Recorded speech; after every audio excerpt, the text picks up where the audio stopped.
So eto mga sangkay, pag-usapan po natin itong ginagawa ngayon ni PBBM na magugulat po kayo mga sangkay kasi nga po medyo kakaiba po ito ngayon.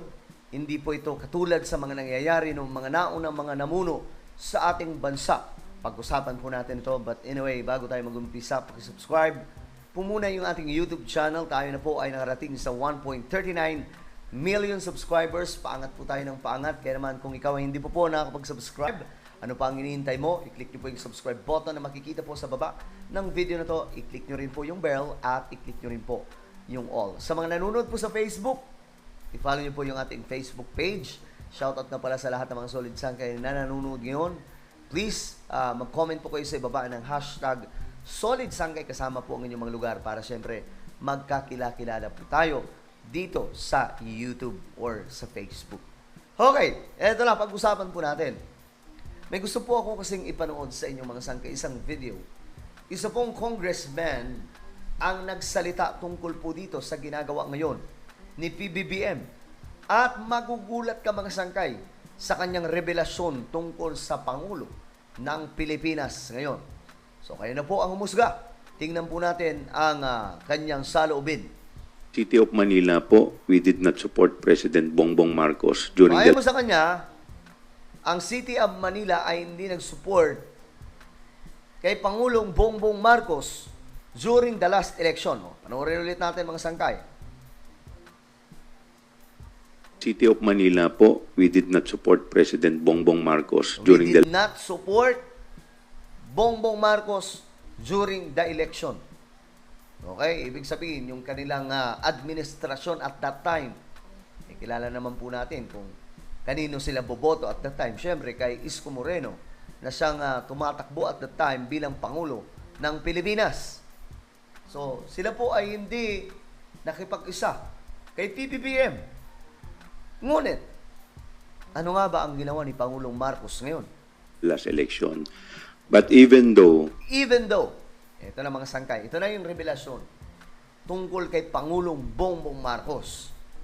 nasa opposite side po kami, Even though nasa opposite side po kami.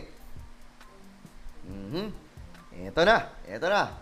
hindi rin po pinabayaan ng City of Manila. In fact, isa po Hindi po pinabayaan ni PBBM ang Metro o ang City of Manila. In fact, sabi po niya, isa po kami sa mga unang nakinabang. kami sa mga unang nakinabang. Isa po kami sa mga unang nakinabang.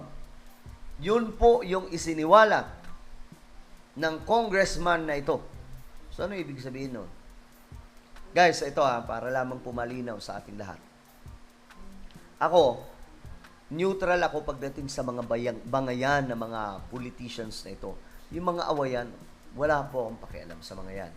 Wala po akong kinakampihan. Pero, if you are going to ask me if I'm a pro-government, yes, tayo po ay pro-government, yan po ay utos mula po sa Biblia, sa banal na aklat, na maging o magpasakop sa mga namumuno. Okay? Yan po yung ating ginagawa ngayon, mga sangkay. Hindi po tayo tulad ng iba na porket hindi po gusto o hindi po nasusunod ang kanilang mga naiisip, kinukontra na po ang ating gobyerno. Hindi po tayo ganun, mga sangkay. Labag po kasi yan sa kautusan ng ating Panginoon. Kasi lahat po ng nailuluklok, ayon po sa Biblia, they are established by the Lord or by God, mga sangkay. So ngayon, ito ang ginagawa ni PBBM.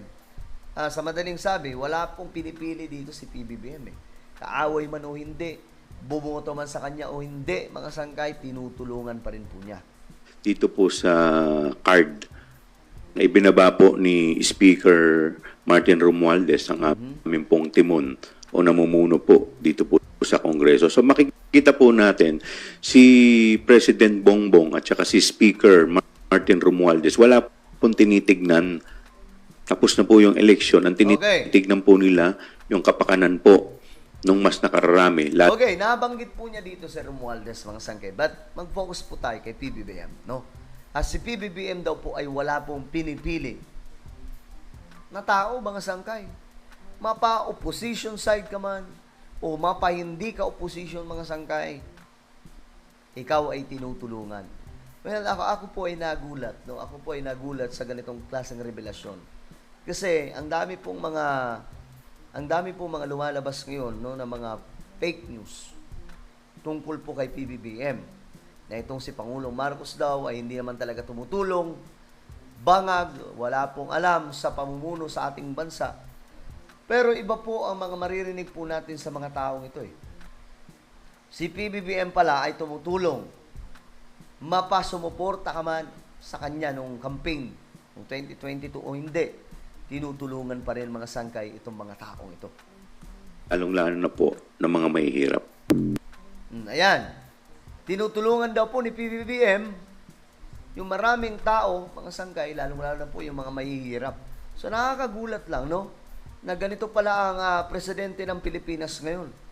Hindi po siya bounded by, ano ba tawag dyan, dumi ng politika sa ating bansa.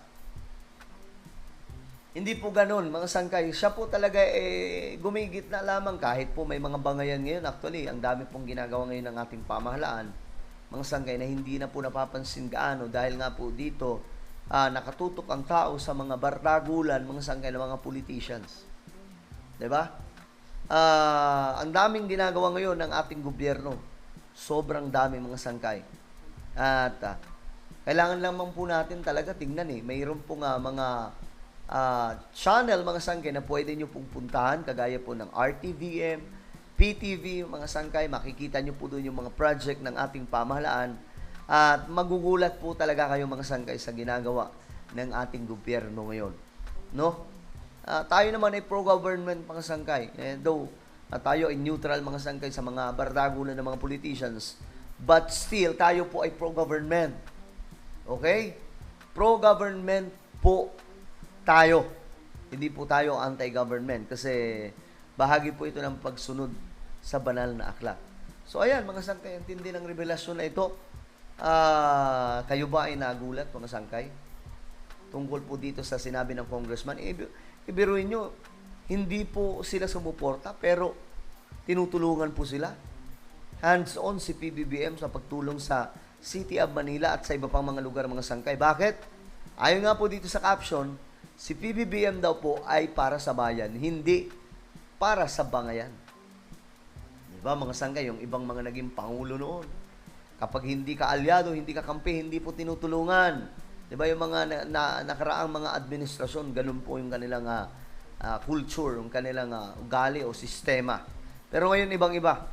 Tumutulong si PBBM daw, ayon po sa kanila, sa kabila po ng katotohanan na hindi po sila sumuporta noong 2022 election. Alright? So ano po ang inyong opinion, mga sangkay? Mag-comment lamang po sa ibaba. Meron po tayong isang YouTube channel. Ito po ay Sangkay Revelation. Hanapin niyo po ito sa YouTube. Kapag nakita niyo na, i-click niyo po yung subscribe, i-click ang bell, at i-click niyo po yung all. So ano po ay magpapaalam. Mag-iingat pong lahat. God bless everyone.